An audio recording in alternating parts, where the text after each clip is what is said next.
Hi everybody.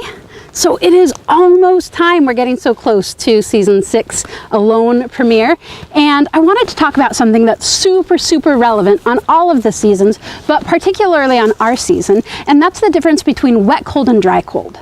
So when you're out and you're in the wilderness and you have, hopefully really nice shelter, but not the kind of shelter that we're used to in most of our homes, your clothing is so key, right? And the thing is that the kind of clothing that you need for being in a wet cold versus a dry cold is fundamentally super different.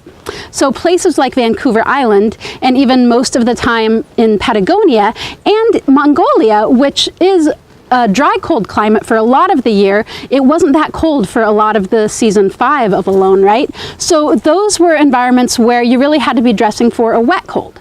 Now in a wet cold, water and getting wet is a major concern, right? Because nothing takes heat away from your body like being cold, because moisture is a really good conductor. So it just sucks the heat right out of you, particularly as it's evaporating. Then you have evaporative cooling as well as conductive cooling, and it's no good. So it's really important to have waterproof layers on so that you're not getting doused all the time, right?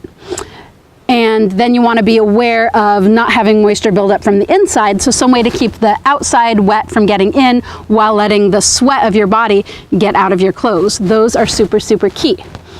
What you want in a dry cold, and it starts getting to a dry cold around like 15 degrees Fahrenheit or anything below that, it's so cold that moisture vapor can't really be in the air. It's actually a really dehydrating environment in general. Things dry really fast because the air can't hold moisture. So it just sucks out of things. So in that case, the last thing that you want is waterproof layers, because what those are going to be doing is keeping the sweat of your body in your clothes where it can be conducting the cold into your body and the heat out.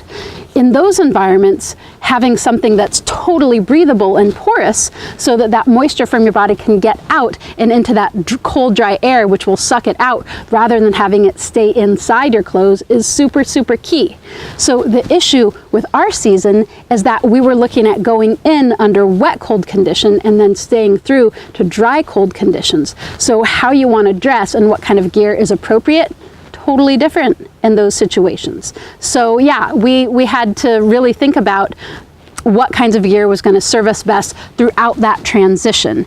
And you'll hear a lot more about the ways that I thought about that in my gear as we launch in. And I've done a bunch of videos about specifics about the things that I brought. So tune into that and you'll see why I chose things like natural fibers and buckskin and a lot of homemade gear given those circumstances. So yeah, in terms of when it went from wet cold to dry cold, that was on day, just kidding, I totally can't give you details like that. You can't even know if I was out there until it got to dry cold. It's top secret.